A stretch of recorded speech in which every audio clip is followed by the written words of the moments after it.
मी आहे एक मुंबईकर, सच्चा मुंबईकर। या शहरात मी वाढलो, या शहरात झगडलो, या शहरामध्ये आनंदाचे क्षण अनुभवले, या शहरात अश्रूही ढाळले।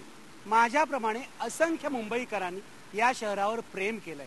आज आपलं हे शहर विस्कटलंय, विदीर्ण झालंय। आपली माणसंही विस्कटली आहेत, विदीर्ण झाली आहे। जाऊयात त्यांना भेटायला, त्यांची विचारपूस करायला। मी आता आहे कुलाब्याला, कॅफे लिओपोल्ड येथे। बुधवारी रात्री 9:40 वाजता इथेच अतिरेक्यांचा पहिला हल्ला झाला। अतिरेक्यांनी पहिला गोळीबार केला।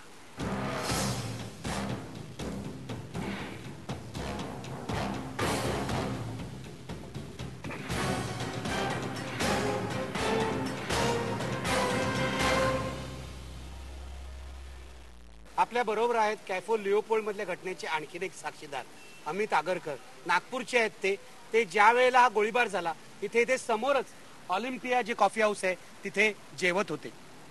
अमित, मला सांगा काय झालं त्या दिवशी नेमकं? रोजच्या प्रमाणे आम्ही रात्री 9:20च्या दरम्यान इथे पोहोचलो ऑलिम्पिया हॉटेलला आणि जेवण सुरू होतं आमचं। आणि जेवण सुरू असताना आम्हाला ब्लास्ट जसा आवाज आलाय। ब्लास्ट जसा आवाज आल्यानंतर एक वेटर खाली आला आणि बघितलं, त्यांनी ऑन द स्पॉट म्हटलं की फटाफट तुम्ही विंडोज आणि सर्व शटर वगैरे बंद करा। शटर बंद केल्यानंतर आम्हाला फायरिंगचा आवाज एवढा येऊन राहिला की एक जण मुलगा खाली आला आणि तो बघून राहिला की फायरिंग सुरू आहे, शांत राहा। आणि सगळेजण जेवण सुरू असताना सगळे मागे गेल्यानंतर असं वाटलं की सगळ्यात पहिले मला फोन आला माझ्या फ्रेंडचा। तो म्हणत होता मला की तू कुठे आहे? मी म्हटलं मी ऑलिम्पिया हॉटेलमध्ये, सध्या मला जायचं होतं एका ठिकाणी अर्जंटमध्ये। तर तो काय म्हणत होता की थांब, सध्या मी तिथेच थांब, तू कुठे येऊ नको आणि मी निघून जातोय। तुला असं वाटतं आपण असुरक्षित आहोत, सिक्युरिटीच नाही आपल्याला सामान्य माणूस म्हणून? आपण कधीही कुठेही काही होऊ शकतं? माझं असं म्हणणं आहे की मध्ये पण मी आता न्यूज बघून राहिलो आहे, इंडिया टीव्हीला पण नरिमन हाऊसमधून ऑन एअर ते फोन करून राहिले इंडिया टीव्ही चॅनल्सला वगैरे। ते स्वतः सांगत आहे की आम्ही जे इंडियामध्ये जे मुस्लिम असुरक्षित आहे, मला असं वाटतं जे इंडियामधले मुस्लिम समाज आहे तो असुरक्षित नाही आहे, तो सुरक्षित आहे। मला सांग, नागपूरचा तू आहेस, तुला पुन्हा नागपूरला जावं असं वाटतंय का आता? नाही, असं काही नाही आहे। मुंबईलाच आम्ही आतंकवादासोबत लढू। अमित नागपूरहून इथे आलाय, नोकरीसाठी इथे आलाय या शहरामध्ये। असे असंख्य लोक नोकरीसाठी या शहरात आले आहेत आणि त्यांना अजूनही वाटतंय या शहरात राहायला पाहिजे। हेच लोक हे शहर जगवणार आहेत। कैसे लगता है यहाँ कुछ आतंकवादी हमला हुआ, गोलीबारी हुई, आपने स्टॉल बंद रखा है, क्या लगता है आपको? डर लगता है? बिल्कुल पहले से बहुत बदल गया है। अभी ऐसा नहीं लगता कि जैसे बॉम्बे का हालत जो पहले जैसे था वो इतना जल्दी समान रास्ते पे आ जाएगा। बुधवारची ती भयानक रात्र याच परिसरामध्ये, या कॅफे लिओपोल्डच्या परिसरामध्ये अतिरेक्यांनी पहिला गोळीबार केला। त्या गोळीबाराच्या जखमा आजही या परिसरात कायम आहे। या गोळीबाराचे प्रत्यक्षदर्शी साक्षीदार आज माझ्या बरोबर आहेत, आपण त्यांच्याशी बोलूया। उमेश, मुझे बताइए क्या हुआ उस दिन? मेरे को उसी दिन रात को मेरे को दही मांगता था, मैं कैंटीन चलाता हूँ और दही डालने के लिए दूध जमा किया था। फिर मेरे को दही थोड़ा सा दही मांगता था, मैं गली में दही मिलता मेरे को, उसमें गया, एक पैकेट दही लिया। फिर आके मेरा गेट पर ऊपर चढ़ा, तब से पटाखे का आवाज़ आया, दिवाली का त्योहार था, ऐसा घूम के देखा एकदम लियोपोल्ड में पूरा फायरिंग चल रहा था। फिर फायरिंग चल रहा था, इतना फायरिंग चल रहा था ना, वो बिल्दास जला रहा था। वो हैंग लड़का था, 25 नहीं तो 26 का लड़का है, उसमें पूरा बुलेट पूरा भरा होता है उसका पास। फिर बाद में उधर से इस तरफ से पूरा फायर कर रहा था, फिर इस तरफ से एक गया, उस तरफ से एक गया। इधर एक हवलदार देख के वो राइफल घुमाया, इधर एक घुमाया, फिर बाद में उधर से गाड़ी भी ब्लास्ट हो गया। फिर तभी ये ऐसा राइफल घुमाया, तभी ये सब गोली इधर से तब लगी है। ये तभी ये गोली लगा, फिर वो शटर गोली कहाँ दिखाई आई? फिर तभी ये शटर का भी गोली लगा, ये देखो ये गोली इधर भी लगा और इस तरफ से भी लगा। ओके। तभी क्या हुआ, हम लोग को पूरा डर गया हम लोग, पूरे क्या हो रहे, वो क्या पूरा फायर ऊपर नहीं उठाया, वो थोड़ा नीचे से फायर कर रहा था। फिर बाद में उस तरफ सीधा गया, हम लोग तो पूरा डर गया, हम लोग शटर लॉक किया, हम लोग अंदर चले गए। माझ्यासोबत याच भागातले एक नागरिक निशिकांत पाठक आहेत, ते गेले 3 दिवस हा प्रसंग बघतायत, कानांनी सगळे आवाज गोळीबाराचे वगैरे ग्रेनेड्सचे ऐकतायत। बघूया काय वाटतंय त्यांना। आज तरी या इकडच्या बाजूला, आज तरी या भागात इथे सगळे गोळ्यांचे आवाज, गाड्यांचे आवाज ऐकू येतात। सतत 2 दिवस आम्ही या गोळ्यांचेच आणि गोळीबाराचेच आवाज ऐकतोय आणि आज सकाळी मी इथे आलो त्यावेळेला मी माझ्या मोठ्या भावाला गिरगावातल्या मोठ्या भावाला सांगितलं की म्हटलं तुम्ही नकली आवाज ऐकू नका, असली आवाज ऐका. त्यांना मोबाईलवरून तो फोन लावून त्यांना बघितलं, त्याने ऐकलं सगळं. मला म्हणतो तू घरी जा. म्हटलं घरी जा नाही, मी आज ऑफिसमध्ये जाणारच काही झालं तरी. घाबरणार तर बिलकुल नाहीच आहे. मला इव्हन दिल्लीवरून आणि नाशिक पुण्यावरून सारखे फोन येतात की तू कशाला जातोस तिथे, तुला काही मिडल मिळणार आहे का. म्हटलं मिडलचा प्रश्न वेगळा आहे, पण मी जाणार म्हटलं, कारण मी मुंबईकर आहे. निशिकांत यांच्यासारखे असंख्य नागरिक हे शहर बनवत आहेत. हे शहर त्यांच्यामुळे चालू राहणार आहे आणि अतिरेक्यांना एक मोठा धडा मिळणार आहे.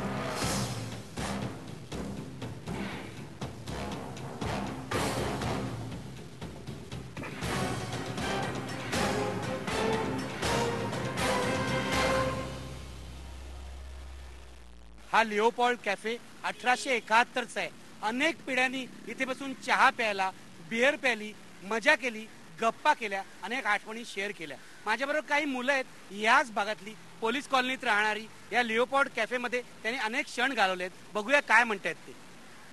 खूप हा तुझा लहानपणापासून बघतोयस हा कॅफे, काय वाटतं तुला आज असा गोळीबार झालेला पाहून? त्या दिवशी बेसिकली तर आम्ही संध्याकाळी ते फिरत होतो.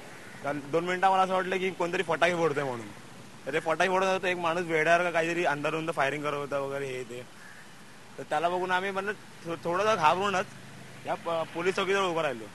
तर आम्हाला असं दिसलं की आपल्या महाराष्ट्र पोलीसकडे की काही वेपन्स वगैरे तर काहीच नाही. 2 मिनिटं मला असं ऐकलं होतं की फक्त हत्यारं काढा आणि हत्यारं काढा, पण असं एक पण हत्यार नव्हतं की ते हत्यार ह्या लोकांना फेस करू शकेल आतंकवाद्यांना. हे आमच्या घरच्यासारखं वाटतंय. हे आम्हाला अशा घरी हल्ला झाल्यासारखं वाटतं.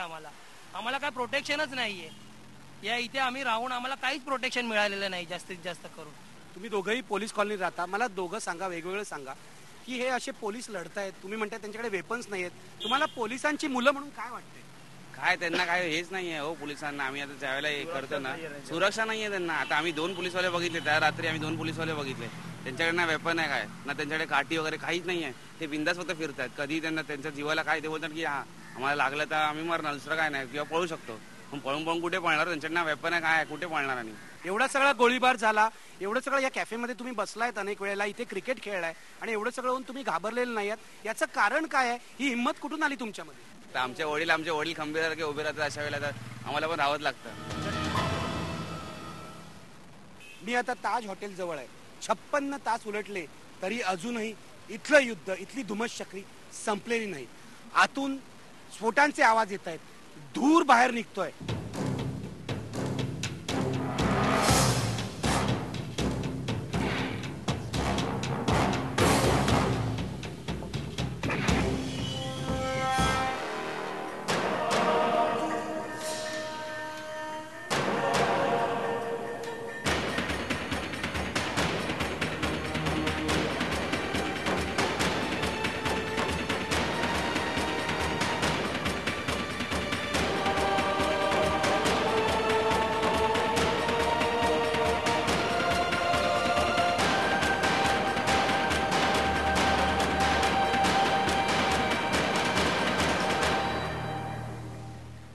सर्व तऱ्हेचे पत्रकार, इलेक्ट्रॉनिक जर्नलिस्ट असो, प्रिंट जर्नलिस्ट असो, गेले 56 तास इथे नुसते झुजतायत. यामध्येच आहेत नेटवर्क 18चे पत्रकार. IBN लोकमतचे महेंद्र मोरे सुद्धा यामध्ये रिपोर्टिंग करतायत. महेंद्र, काय तुझा अनुभव आहे या सगळ्या बाबतीत? या सगळ्याबद्दलचा अनुभव सांगायचं तर असं हे जे ऑपरेशन आहे यापूर्वी कधीही पाहिलेलं नव्हतं. कदाचित ताजच्या इतिहासामध्ये अशी घटना कधीही पाहायला मिळाली नव्हती, किंवा माझ्या जर्नलिस्टिक मी जेव्हापासून पत्रकारितेमध्ये आहे 4 वर्ष, त्यामध्ये हे कधीही मला असं पाहायला मिळालं नव्हतं. एवढ्या मोठ्या प्रमाणावरचा अतिरेकी हल्ला कधीही भारतामध्ये अजून झालेला नव्हता. त्यामुळे समोर येऊन कोणी एक इंटरव्ह्यू दिला की बाबा एवढे लोक त्या ठिकाणी त्यांचे मृत झालेली आहेत, काय झालेलं, असं काहीही मिळत नव्हतं. इथून जे दिसतंय, एखाद्या ATSच्या अधिकाऱ्याला खांद्यावर गोळी लागलेली आहे, त्याची तो सिव्हिल ड्रेसवर आहे आणि त्याने बुलेट प्रूफ जॅकेट घातलेलं आहे, तर समजायचं की हा ATSचा अधिकारी आहे आणि त्याला तो जखमी आहे. हे रिपोर्टिंग आहे या ठिकाणी. समोरून काहीही मिळत नाही, जे दिसतंय ते रिपोर्टिंग आहे या ठिकाणी. असे इथे शेकडो पत्रकार आहेत, जगभरातून आलेले, देशभरातून आलेले, जे जिद्द सोडत नाहीत, थकले आहेत, जे वेळच्या वेळी जेवण नाही, झोप नाही, थकले आहेत, तरी सुद्धा जिद्द कायम आहे. घनश्याम त्यापैकीच एक आहे, त्याच्याशी बोलूया. घनश्याम, काय झालं? मला सांग काय काय तुझा अनुभव आहे गेल्या 56 तासाचा? तू तर एका जखमीला पण, हे रक्त अजून तुझ्या शर्टाला लागलेलं दिसतंय, काय आहे हे रक्त?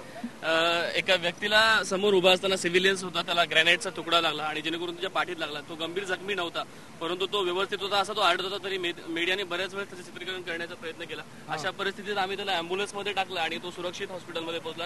हॉस्पिटलमध्ये त्याला पोहोचवलं? जे हॉस्पिटल. काय वाटलं तुला हे सगळं करताना? अगदी मनापासून आनंद झाला की माझ्या देशासाठी, माझ्या देशावरती किंवा आपल्या मुंबई शहरावरती जे संकट आलंय, अशा संकटात मी काहीतरी करण्याचा प्रयत्न करतो. मला सांग, तू बँकेत काम करतोस, तू काय पत्रकार नाहीस, तरी सुद्धा इथे 56 तास आहेस, लोकांची मदत करतोयस, का तू इथे आलायस? तुझे घरचे काय म्हणतायत? ऍक्च्युली माझ्या घरच्यांना मुळात माहित नाहीये. मला वाटतं ते काय म्हणतील याची कल्पना देखील मला नाही. पण तू काय इथे आहेस मग? मला एक जिद्द आहे. मला असं वाटतं की काहीतरी करावं मी. अशा संकटकालीन परिस्थितीमध्ये मुंबईच्या विरोधात जो दहशतवादी हल्ला झालाय, एक ऐतिहासिक हल्ला, ज्यामध्ये महाराष्ट्राचे पोलीस अधिकारी, नामदार पोलीस अधिकारी ज्यांनी या देशासाठी, ज्यांनी या राज्यासाठी बलिदान केले, त्यांचं बलिदान निश्चितच वाया गेलेलं नाहीये आणि आपण ही लढाई जिंकलोय याचा एक वेगळा आनंद देखील माझ्या मनात आहे. लढाई जिंकायला हवी, अतिरेक्यांचा खात्मा व्हायला हवा. मला असं वाटतं की घनश्याम जसा आहे, घनश्याम इथे आहे, घनश्याम बँकेत नोकरी करतो, त्याचा मीडियाशी तसा आज संबंध नाहीये, पण तो इथे आहे. त्याला असं वाटतं की आपण काहीतरी करावं, या दहशतवादी लढाईत आपणही आपलं योगदान द्यावं. माझ्या बरोबर इथे फायर ब्रिगेडचे सुद्धा लोक आहेत जे गेले अनेक तास इथे काम करतायत. तुमच्यामुळे मुंबई वाचते, तुमच्यामुळे हे सगळं होतंय. दहशतवाद्यांवरची लढाई आपण तुमच्यामुळे जिंकणार आहोत. बोला तुम्ही, बोला बोला बोला. आम्हा लोकांचे जीव आम्ही धोक्यात घालून हे सगळं करतोय, आग वगैरे विझवतोय.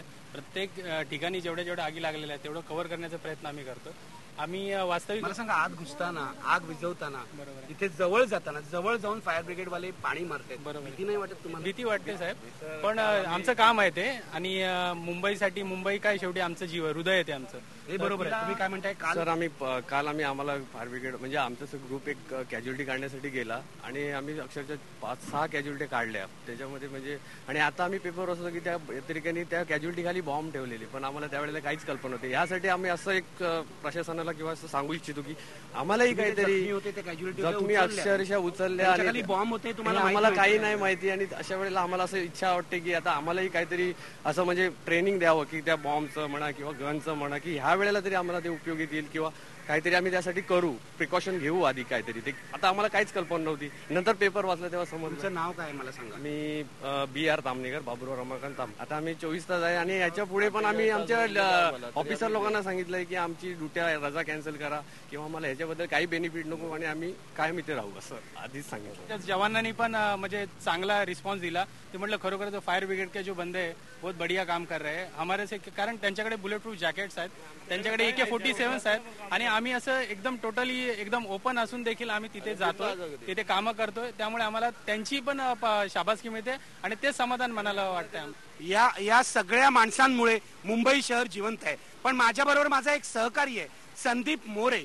संदीप मोरेने गेल्या 56 तासात अनेक इकडे जी धुमश्चक्री झाली त्यामध्ये खूप मोठा अनुभव घेतलेला आहे. संदीप, मला सांग, आता कॅमेरा बाजूला ठेवा, कॅमेरा गेले 56 तास तू चालवतोयस, थोडा वेळ इथे बस. मला सांग, काय अनुभव आहे तुझा, काय बघितलंस तू?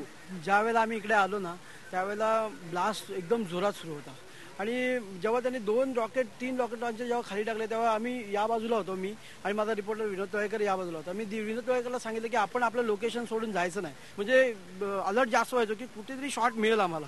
पण आम्हाला शॉट मिळाला कारण त्यावेळेला काळोख एवढा, तरी कॅमेराच्या इन्सेंटिव्हनी तेवढा तो वाढत होता की आम्ही करत होतो की करायचं आपल्याला, कारण शेवटी आपला जॉब आहे आणि तो करायला पाहिजे. जोपर्यंत आपण आपल्या डोळ्यांनी म्हणजे आपला स्वतःचा जीव पण धोक्यात आहे, पण आपल्याला तसं वाटत नाही. कारण ज्या वेळेला आपण जॉबवरती असतो तेव्हा एक डोळा आपण कॅमेऱ्यात लावतो, कारण तो डोळा सगळ्या लोकांपर्यंत पोहोचतो आणि एक डोळा उघडा असतो कारण तो स्वतःचा रक्षण करत असतो. त्याच्यामुळे असं काय वाटत नाही. पण सर, असे जॉब करताना म्हणजे भीती वाटते की घरी जायचं आहे, बायकोच्या मला फोन आलेला की काम सोडून द्या वगैरे, पण शेवटी करायला हवंय.